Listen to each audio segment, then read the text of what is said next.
announcements for this evening. So we'll start with the video and then we'll go up on the panel. And the order is on your program, and then let's just have a lot of fun and please eat. Thank you.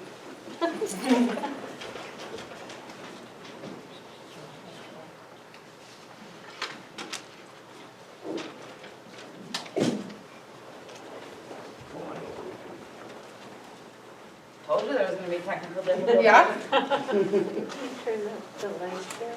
Yeah.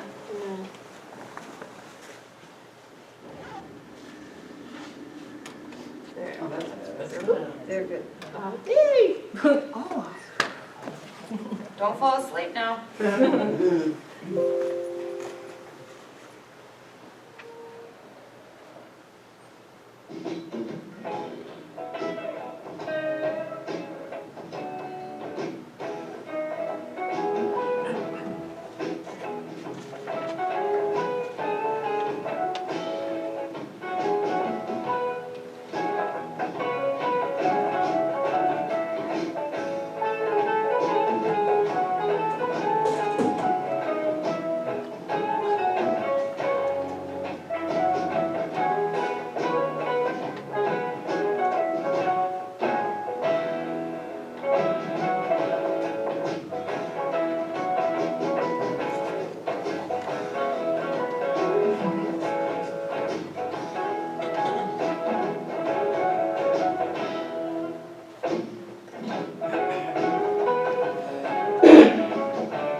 Over the next 2 weeks, we'll be sharing with you a sampling of what the crowds have accomplished in 2023.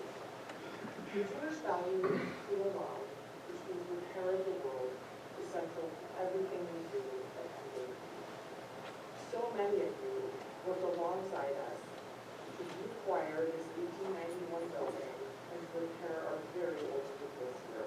Throughout Cumberland Emmanuel, we need connections to the broader community.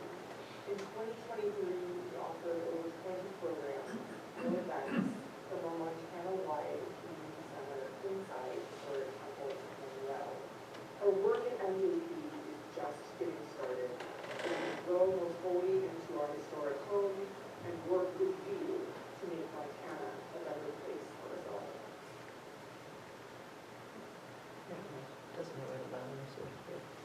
Can you tell us what city that was in? Helena, Helena. Temple Emmanuel is in Helena. Montana Jewish Project. This year, we are proud to have sent 53 curriculum boxes to fourth grade classrooms all over Montana.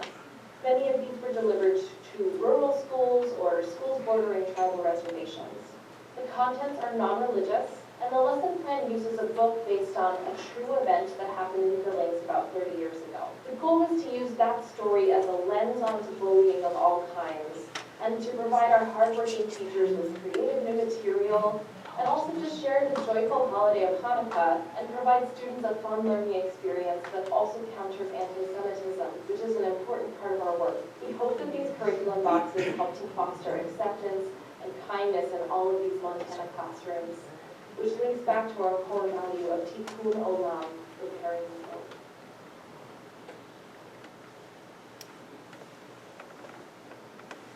Hi, my name is Julie Byrd, and I'm one of the board members of Montana Jewish Project.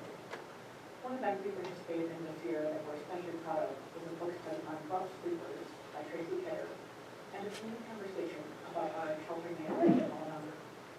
We partnered with Southern Church, Elizabeth Park Library, United Way, and several other community organizations. We hosted one of the 5 community conversations at MJP, which was attended by 100 people. This event meant so much to us because it was directly connected to 2 important parts of our mission: Tikkun Olam, which is repairing the world, and interfaith and community partnerships with outreach. We're so grateful to everyone who attended, and to our community partners and volunteers who made 12 Day happen. Thank you.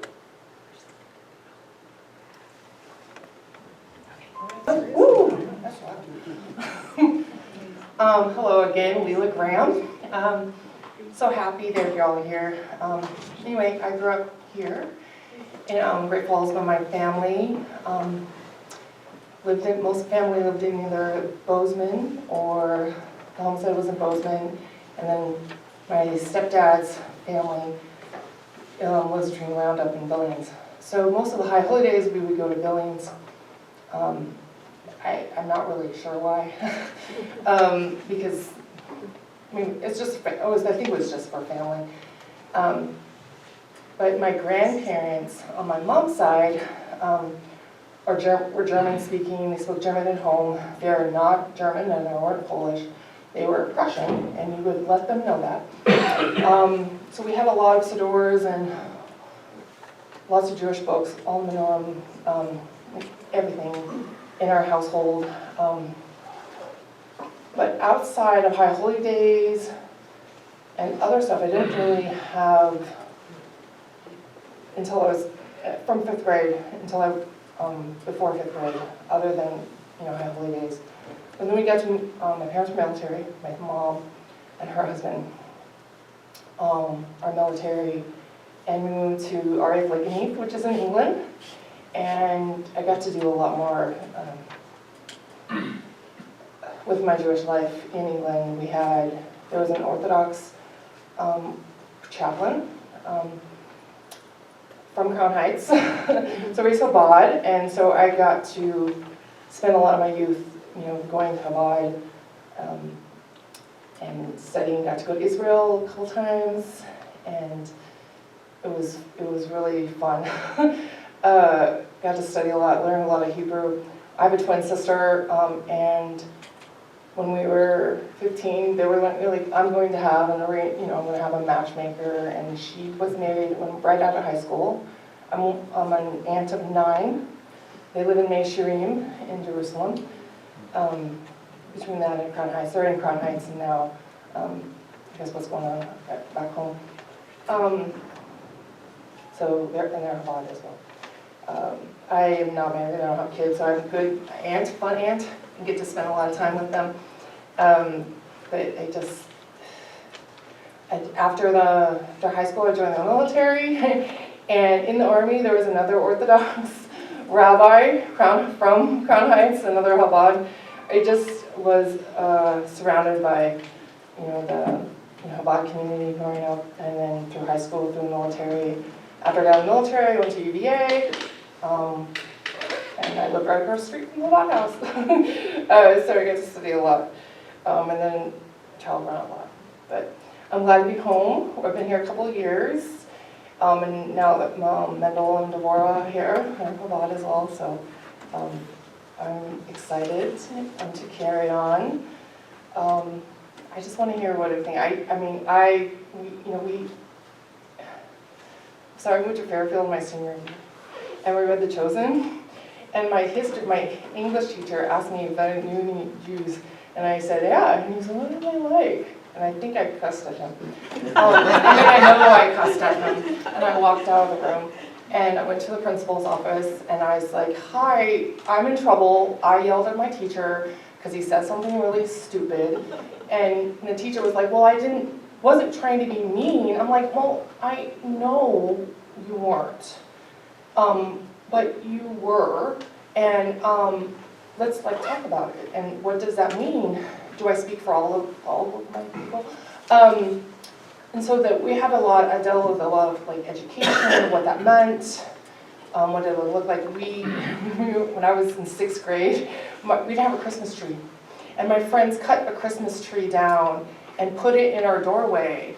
And I came to school the next day, and I'm like, do you know what happened? Someone put a Christmas tree in my doorway, and that's a hate crime.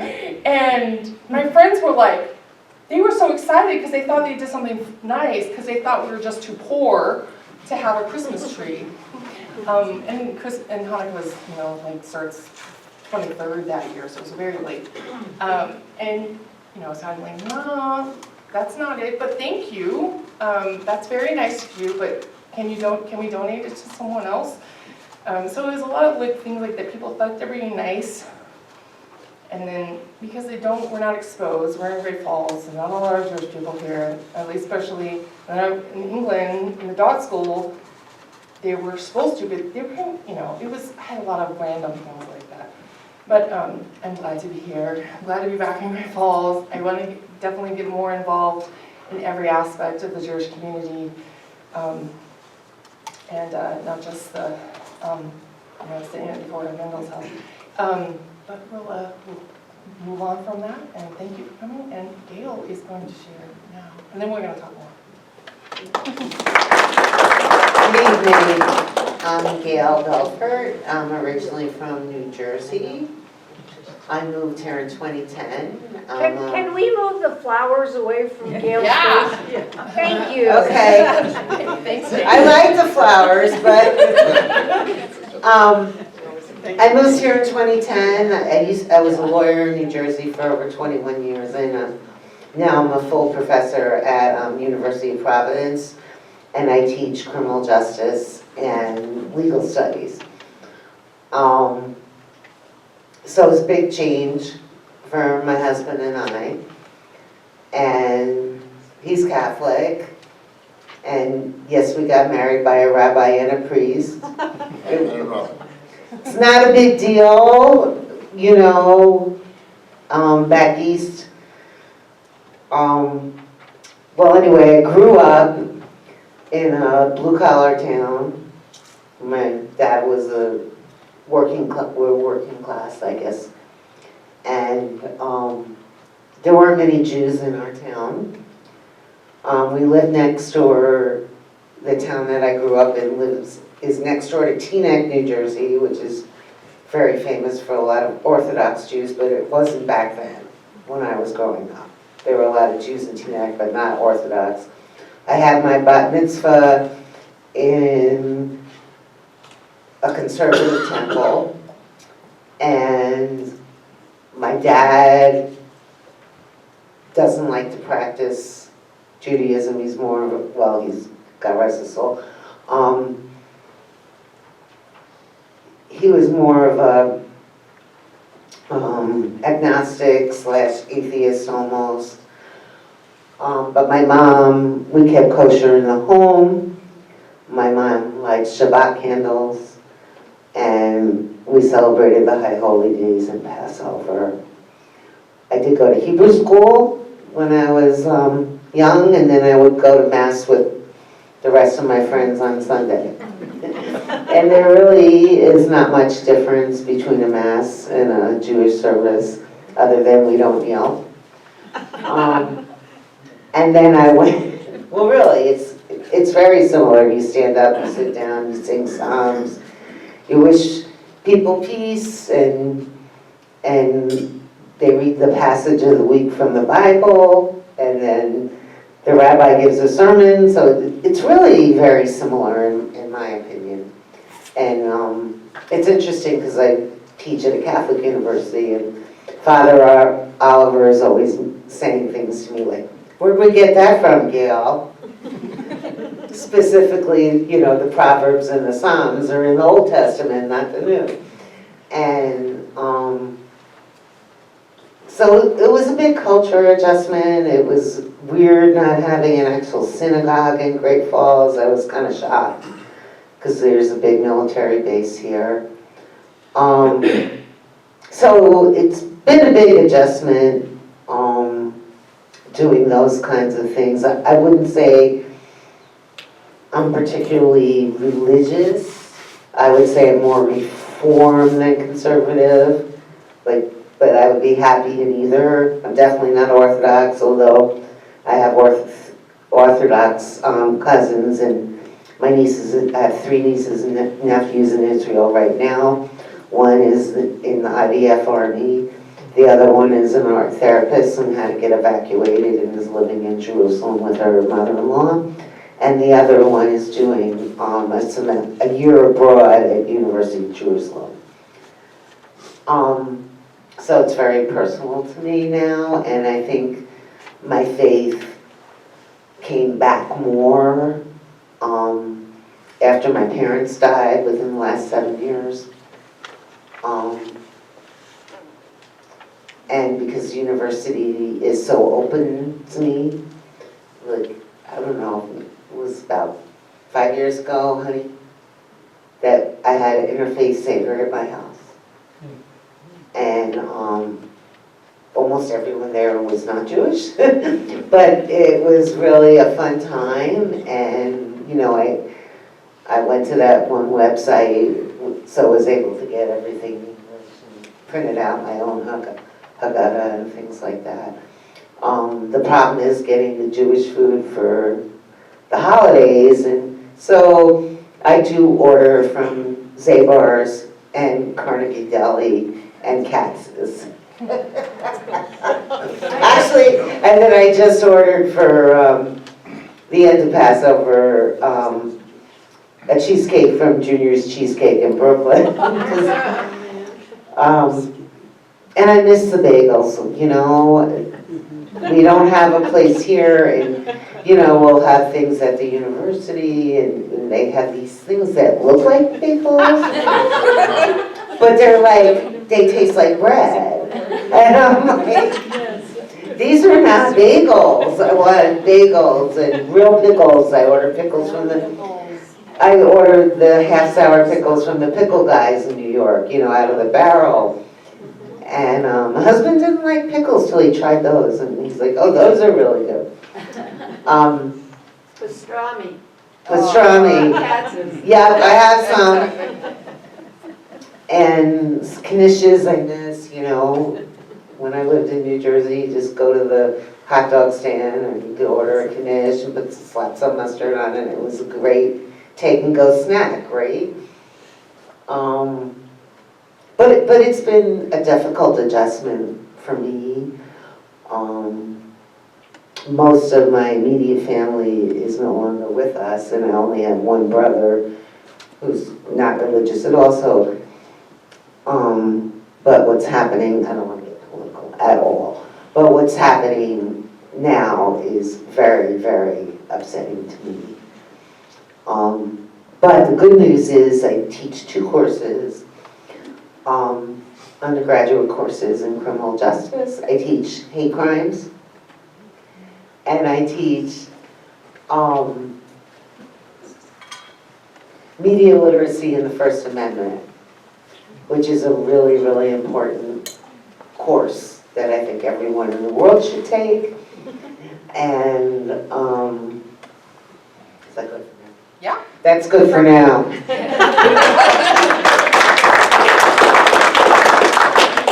Yeah, I saw him on the paper. Hi, my name is Aaron Weissman. I'm born and raised here in Great Falls, and I've been Jewish in Great Falls for over 50 years, possible.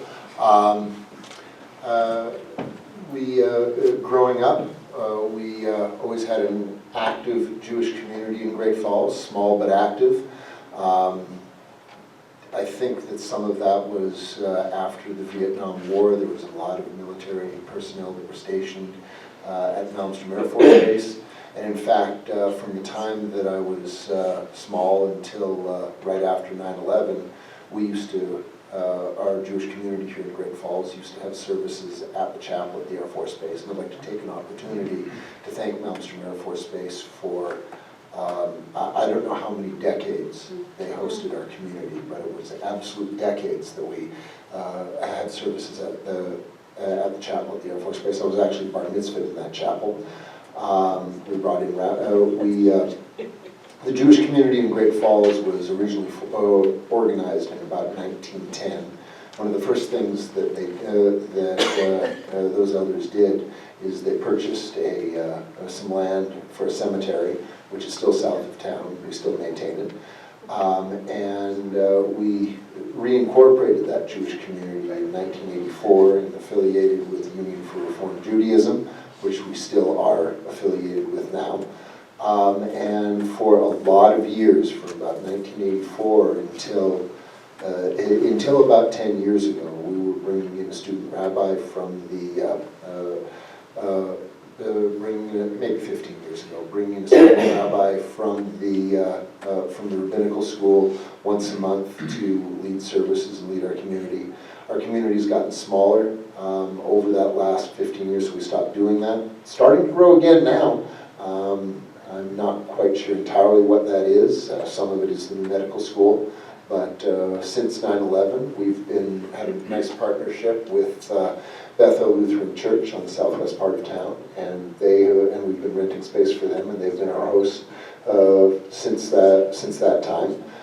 Just became too hard after 9/11 to get base access, and that just made a lot of sense to move. And I'd like to take an opportunity to thank Jessica Christ, who's here in the room right now, who arranged for our Jewish community to start meeting at Bethel Lutheran Church, and that's a great partnership, and we're really thankful for that. Thank you, Bishop Christ.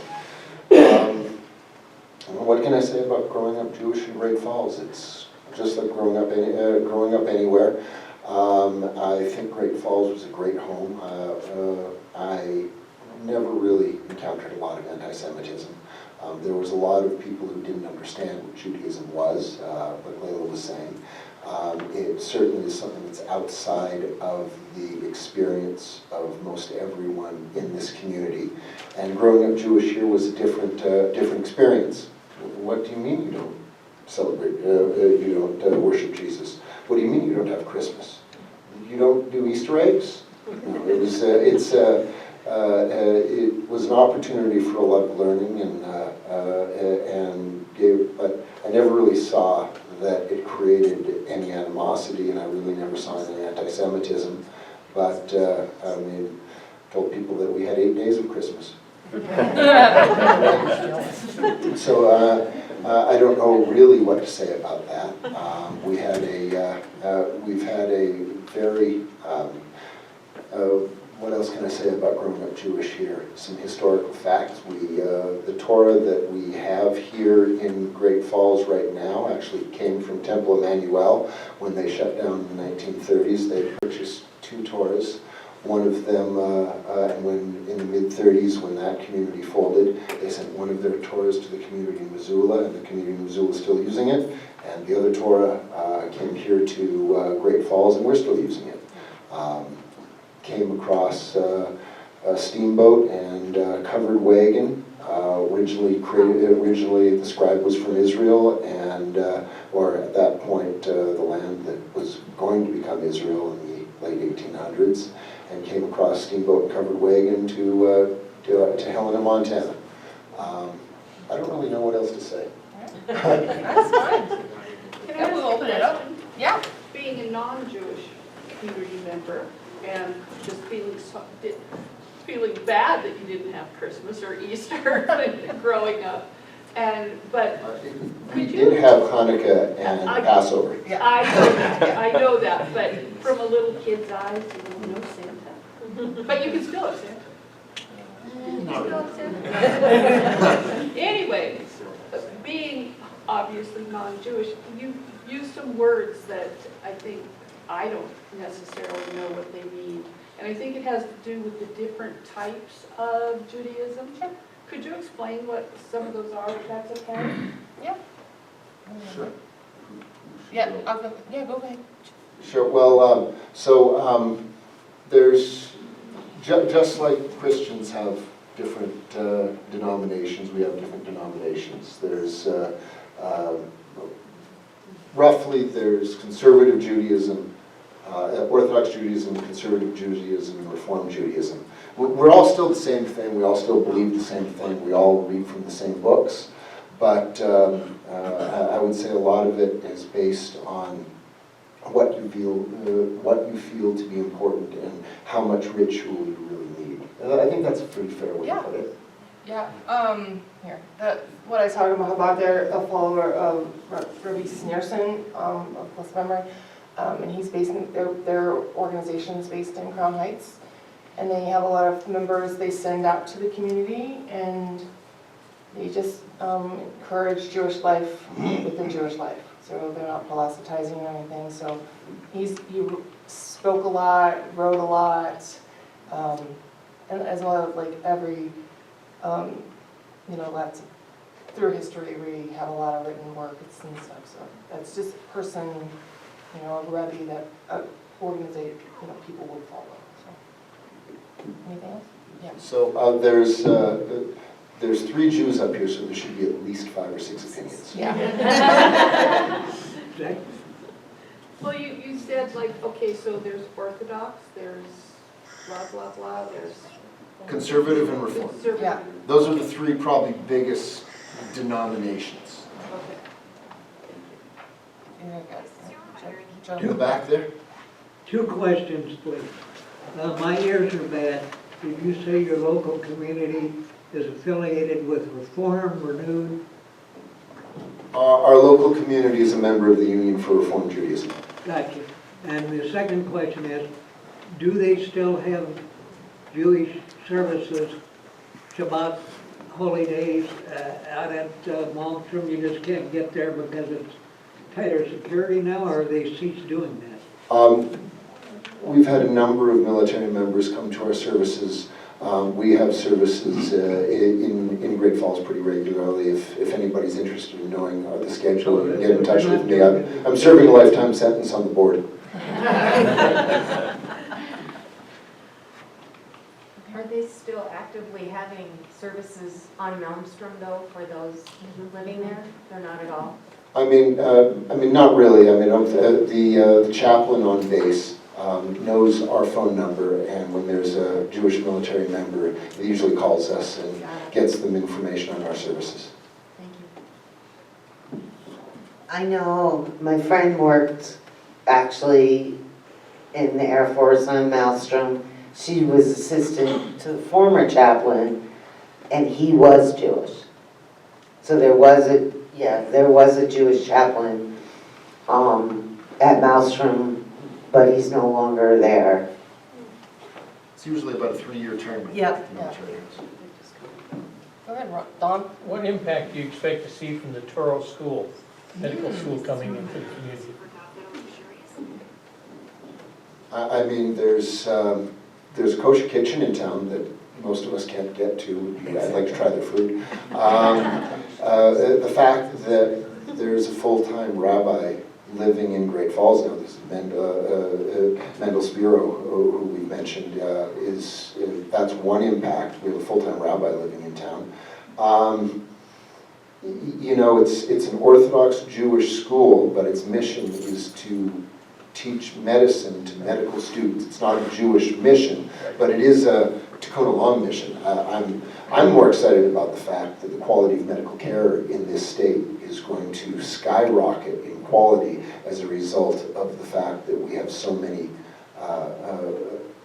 medical students who now live in Great Falls. Chuck? I have the honor and privilege of being an adjunct professor at Turo, and I'm amazed at the diversity of the class of students there. And it's my understanding that there are less than 10 Jewish students there. But that class represents many religions, many ethnic groups, and they're a lot of fun to work with. Yeah, we're very blessed to have that school here. Dr. Jennings, how's the food in the cafeteria? In fact, I'm going to be treated to lunch tomorrow. It'll be kosher. Hey, Jerry. I might say also that I think our community has really reached out to Truro as far as athletic, sporting, hiking, inviting them to different things. But you know, that always happens. There's always the honeymoon phase. So we have to remember when we're doing things in the community to reach out to them. And there are a number of us who have references, you know, for you. So don't hesitate, because we need to keep them active in the community. We need to keep them here when they're done.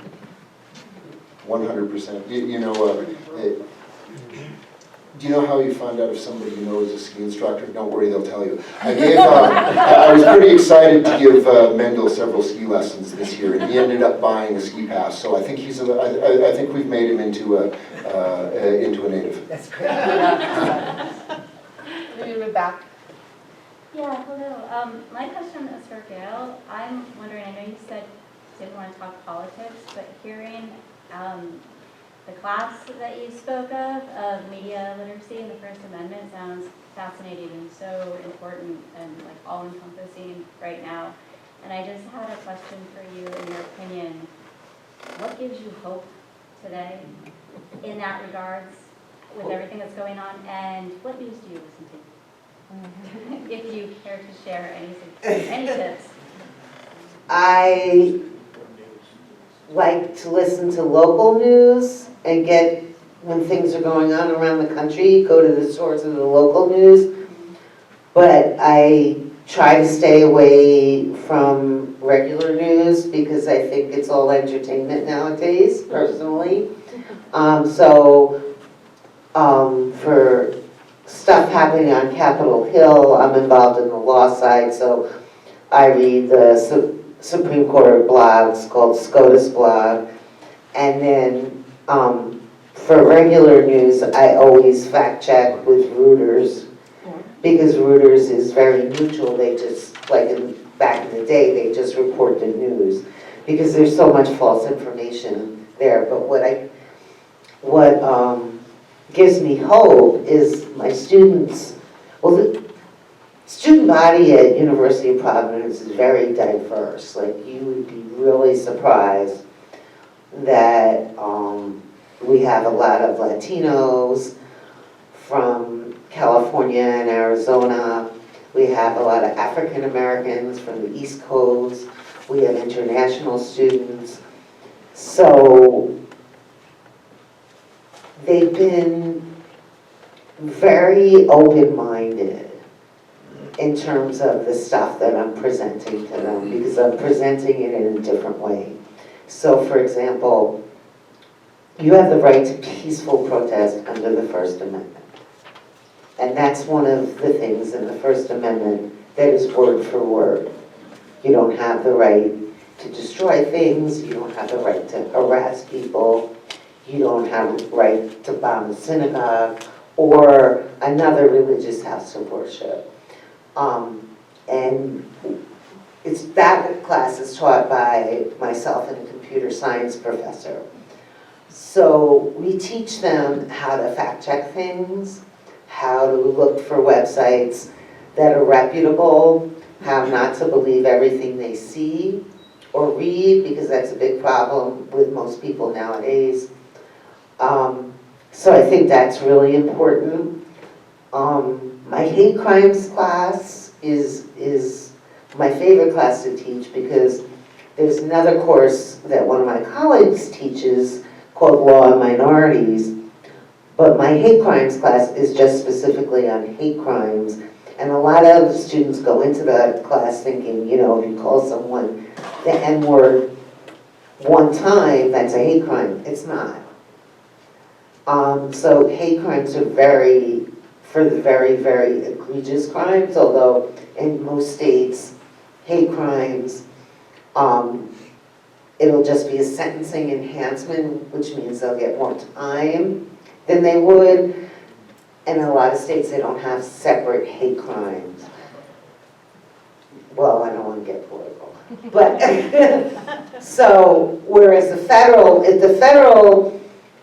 the feds come in, like what happened in Pittsburgh, at the synagogue, when the feds come in and prosecute hate crimes, it's something really, really egregious.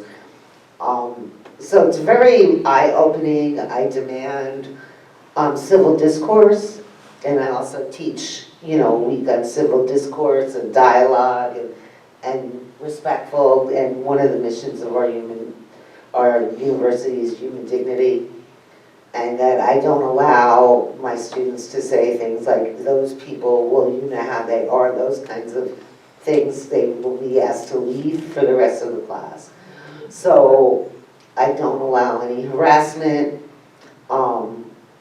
between students on any of those kinds of, whether it be racial, whether it be LGBTQ plus, whether it be religious or anything like that. So I think I'm really broadening their minds, and they're very, very respectful when it comes to that kind of a perspective. Thank you.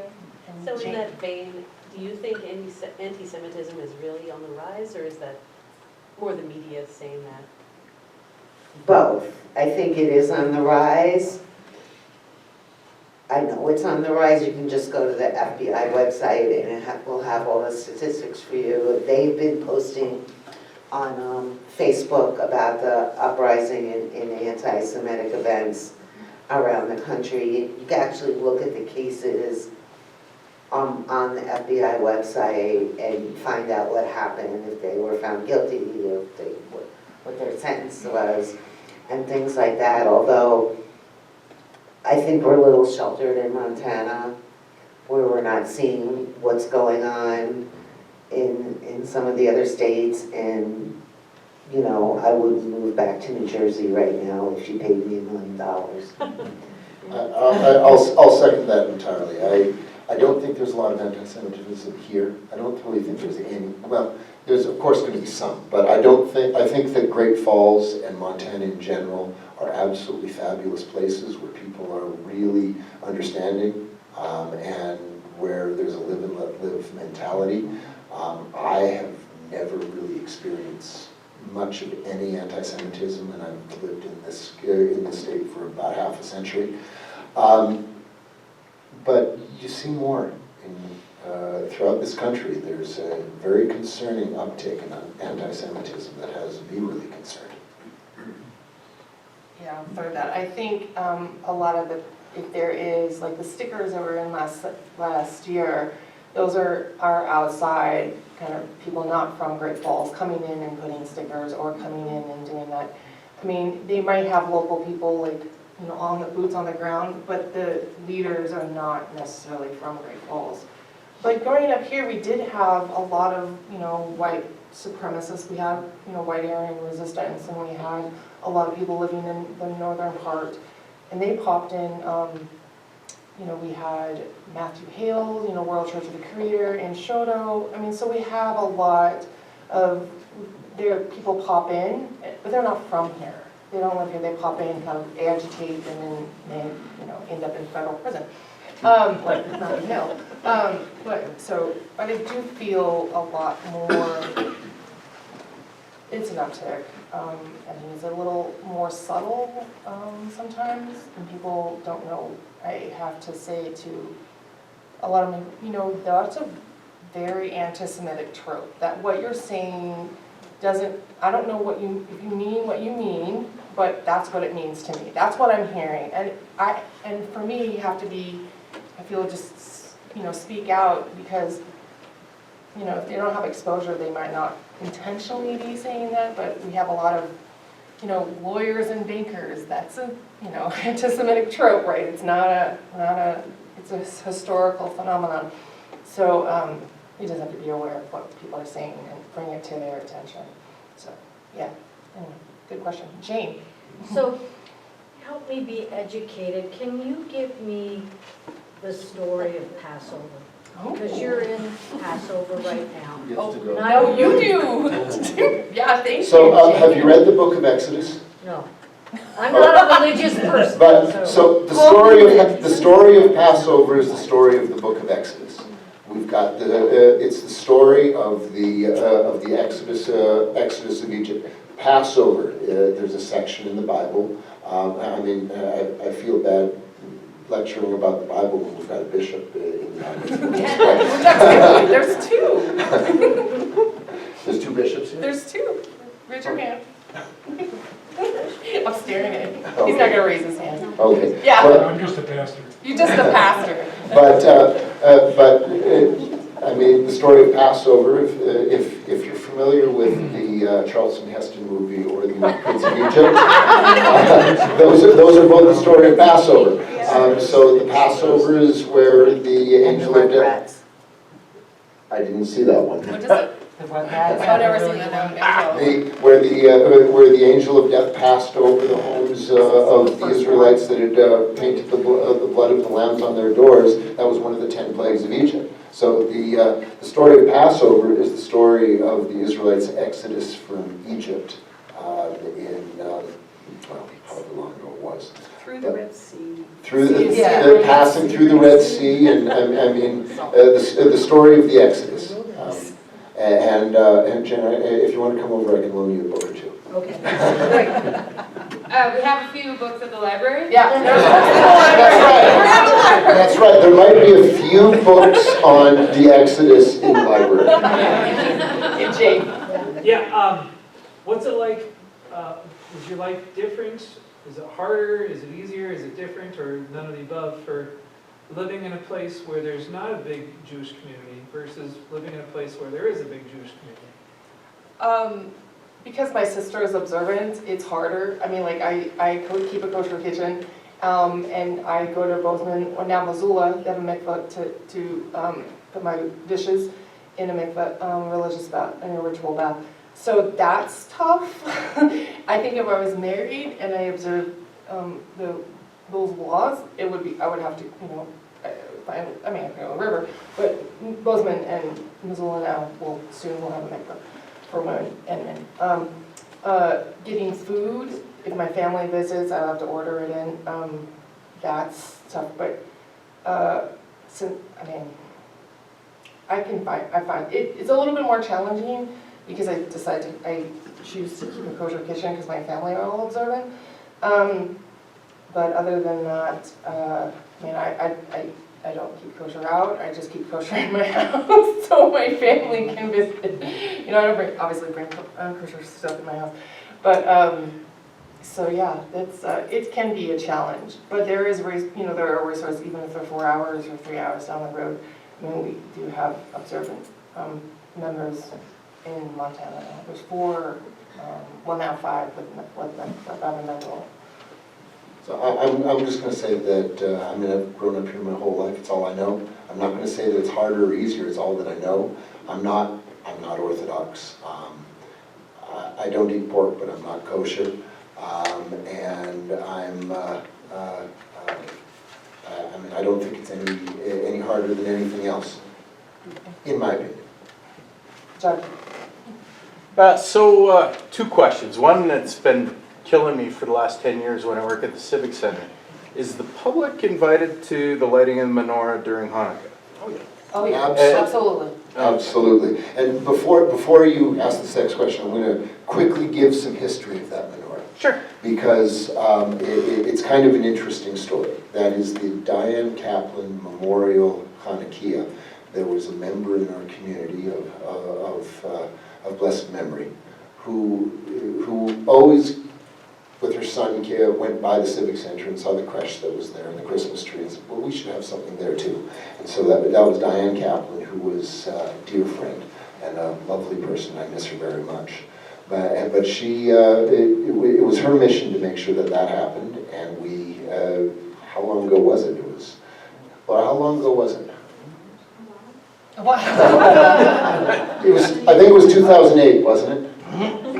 I think it was 2008 that she passed, and as an interesting story, we did a fundraising campaign, and it took about 2 years, and we talked to the city, and talked to the Park and Rec Department, got it organized, and City Park and raised the money for it, and got it coming, and donated it to the city, and interestingly enough, Diane passed of cancer 1 day before Hanukkah started. Wow.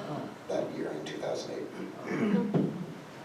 My second question is kind of broad for all 3 of you, but what can we do as community members? Like you said, you know, anti-Semitism. I know when I grew up here, I didn't witness it, but I'm not Jewish.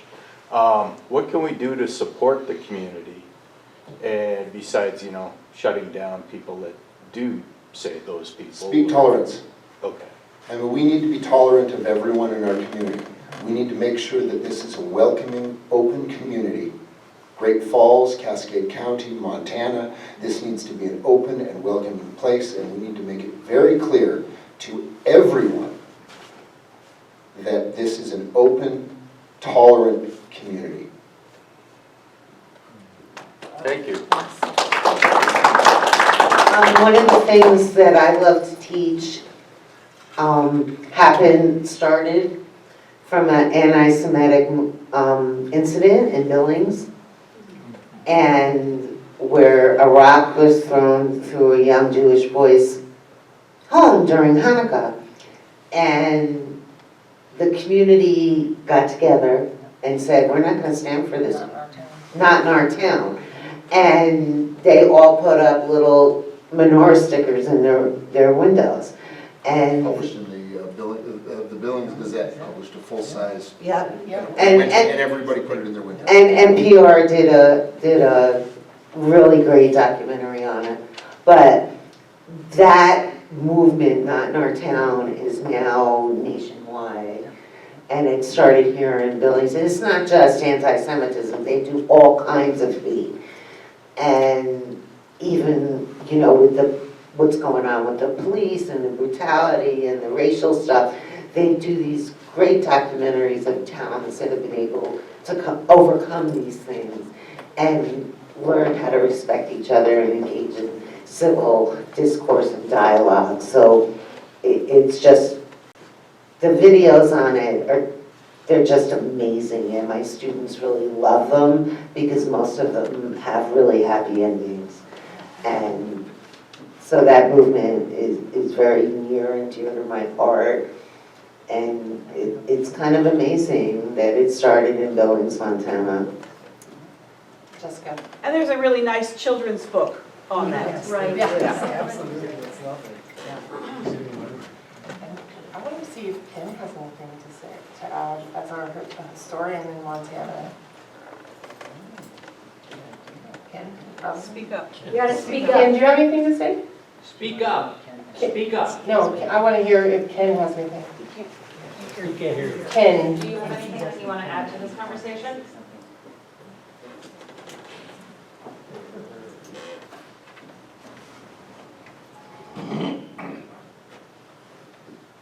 Well, thank you, and I'm glad there is a good response to the first annual Jewish Heritage Evening. We've had 14, I think, annual Black Heritage Evenings, and all but one in February. One was disrupted by COVID, and we had it in May.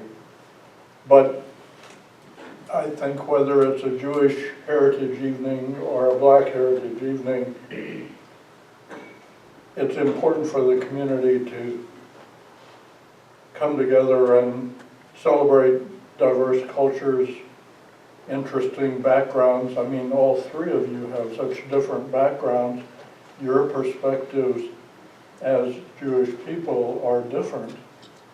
Certainly Aaron, as a lifelong Great Falls resident, has that perspective that the two of you don't have. And it's important for us to hear those vastly different experiences and perspectives. So anyway, I'm just delighted to be here. Thank you. Thanks, Ken.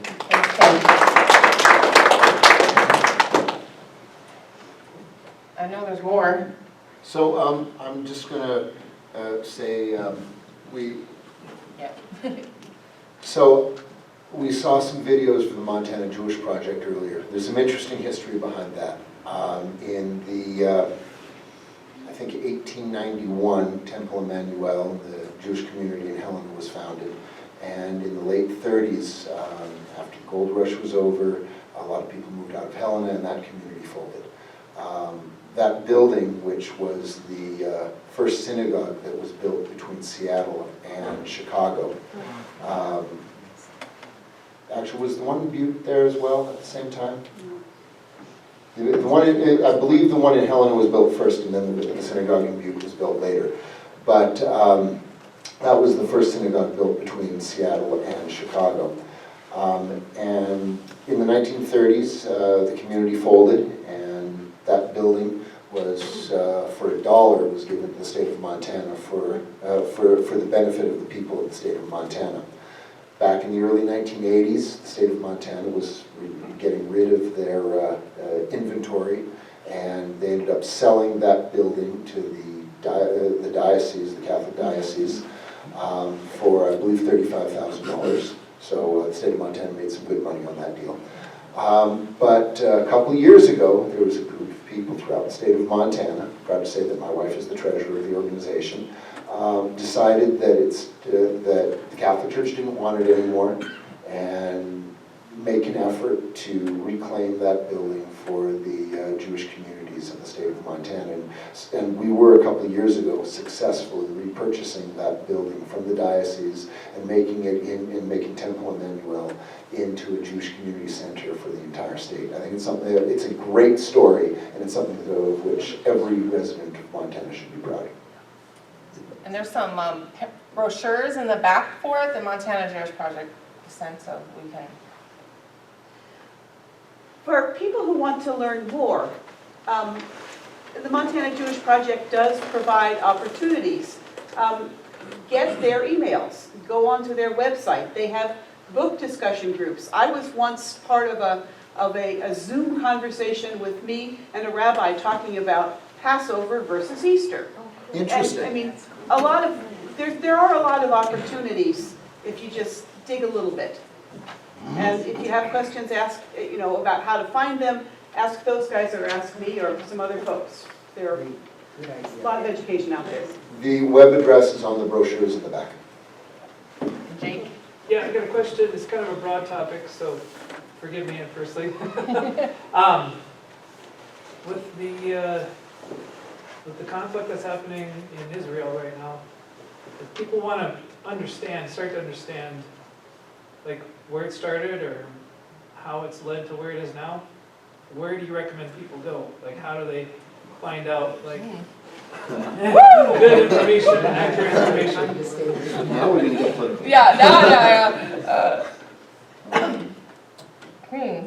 I would start with, for the average person, I would start with a wonderful new film about Golda Meir.